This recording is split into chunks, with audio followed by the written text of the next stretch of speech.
What's new on the shelf with Phoenix? Well, Freedom by Jonathan Franzen.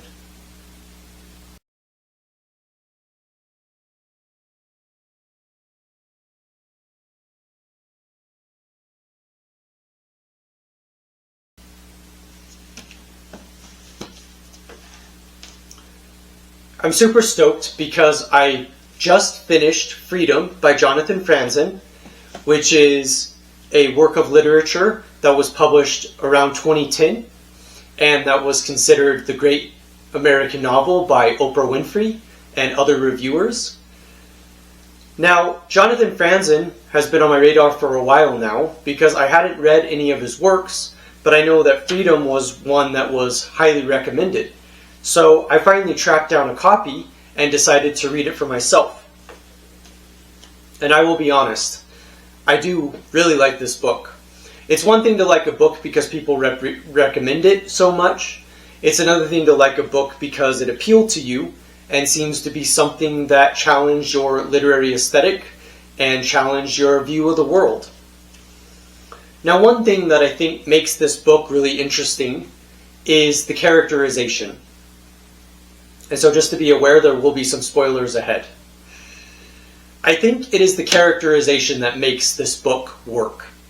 Freedom, or more specifically Jonathan Franzen, has been described as a sentimental postmodernist, similar to David Foster Wallace and others, where even though he might have a lot of postmodern irony, he's still very heartfelt with his approach.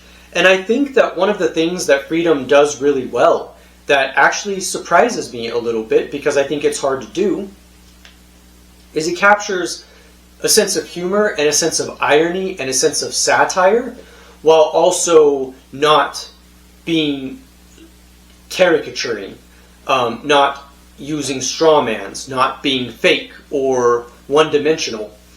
And I don't think that that's easy to do. And so Jonathan Franzen is very much fitting in this tradition of challenging postmodern tendencies for complete and utter irony. And I think that that's very interesting. And like I said, it's the characters that seem to make this book what it is. It's the characterization. Because the characters feel very real. They feel very interesting to read about and feel like people that you might actually possibly be able to relate to. And so the interesting thing about Freedom is that it captures a lot of this kind of postmodern satire with really thinking about how humans are and what it means to be human in this day and age. Now, to give you a little bit of an overview, Freedom follows several characters, but mostly the Berglund family, which includes Walter, who is the patriarch. It includes Patty, who is Walter's wife. It includes Joey, who's one of the kids, and then Jessica, who's another kid in this family. And I will admit, I wondered if this book was going to move towards a kind of dramatic apotheosis of tragedy. But actually there's a lot of hope in this book, partly because you see this family who is so flawed and so imperfect, but is trying so hard to do their best and to love each other. And so there are other characters. Richard Katz is another character who forms the band The Traumatics and is a musician, and the book describes his experiences as a musician. It also includes Ray, who is Patty's father, and there are other characters as well. But the thing to keep in mind with this book is that the characters are very real. Like, you can imagine meeting them in real life and their personality, their grand kind of personalities. And it's really interesting to read because I feel as though the book seems to actually have a point. It seems to have a purpose. It is, of course, good to explore, and I think sometimes in literature it's good to be meandering. But this book, even though it's almost 600 pages, is actually very, very full and very complete in and of itself, and doesn't seem to meander too much. It seems to have this really deep point and purpose to it that I think is really interesting. And so I encourage you to read the book, but just to give you a little bit of background, the story features several plot threads, one of which includes Walter's plot thread, where Walter is an individual who was trying to save a species of bird, who is the species of which is fading and dying out.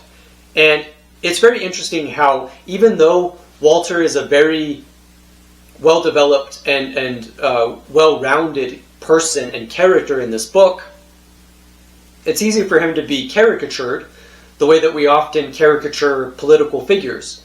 And so he's often seen as like the problem with America, in this book at least is described this way, as being the problem of America, according to some conservatives, because of the way that he is very much this kind of liberal tradition and doesn't allow people to be themselves. And I think that that's interesting because even though politics is really difficult to talk about, I think Franzen does it in such a way to where you empathize with the characters, because you feel like, yeah, we kind of are in this ideological battle and there doesn't seem to be any easy way to get around that in America, that it is actually really hard to stand up for a bird species because we're expected to be a certain way in our certain political climate. And so Walter is a very well-developed character and seems to be this individual who's larger than life and wants to do good. This individual who's very intelligent, but who's often strawmanned by his opponents. And I love that Walter is one of the main characters in this book, partly because I think Walter is a good person. And I think, what do you do when you're a good person but you're struggling to get by in the world because it's such a cruel world? And that's a good question. And I don't know that I have an answer, but I think that the book does a good job exploring it.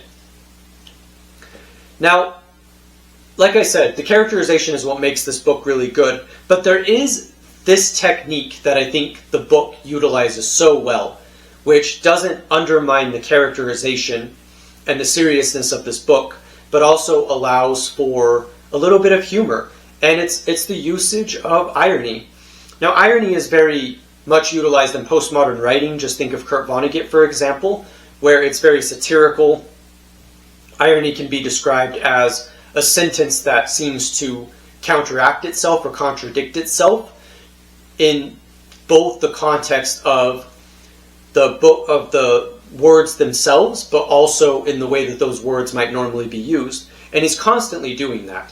One of my favorite twists is when Richard Katz wants to make amends with Walter and does it in his distant way because there's only so much he can do, where he hurt his friend Walter.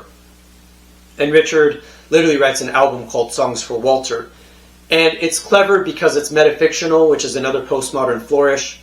And of course, it's an interesting phrase in and of itself, an interesting idea to put into a book, to have this musician who writes an entire album for his friend. But then it's also humorous too, because you kind of recognize this like sense of humor underpinning it, of like, people are so flawed in this book and they make so many mistakes, but they really want to try to do good. And so Richard is doing his best to try to make up to his friend. And there's that sense of irony of like feeling like there's that sense of humor of these complicated characters who make you laugh because they're just so human, but also this very seriousness too. And that's why I love the strategy of irony throughout this book, because it offers a sense of humor without undermining the actual characters. And so yeah. Now, there is another element I wanted to mention related to this book, which is how there is another metafictional twist. And I don't want to give it all away, but basically the autobiography, which is written in third person but is from the perspective of first person because it's by the writer who's writing about themselves, Patty in this case. Very interesting, because the autobiography is actually part of the plot and it's part of the story.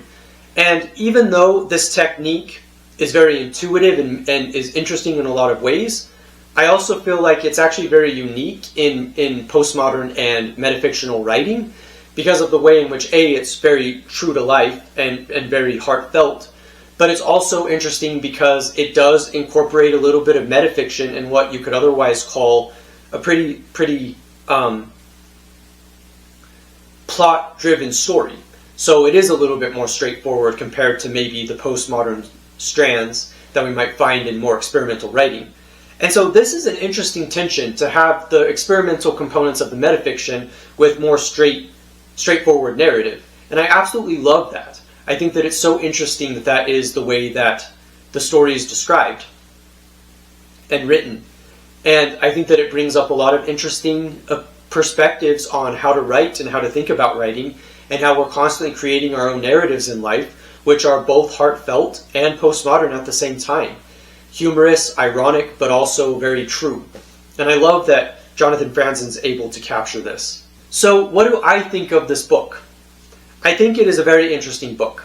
I think it is one that is very, very much worth reading, but not necessarily because it's acclaimed, but actually because it has this sense of hope that I think we're kind of missing in some of the bleak writing that's come about throughout the years. I think even though the characters are flawed, there's this underlying message throughout the book that might even come from Jonathan Franzen himself, which is that people are doing their best. They're trying to do better, and they're trying to love each other. And I love that theme because I think it's important whenever we've moved away from any kind of like forgiveness towards others that we care about, or kind of this being charitable towards the people that we love. And it's so easy to lose sight of that. And so yes, obviously we make mistakes and we do things we shouldn't, but I think it's very important to keep in mind that we also do love each other. And so irregardless of how flawed these characters are, they still love each other. And I think that that message shines throughout the book.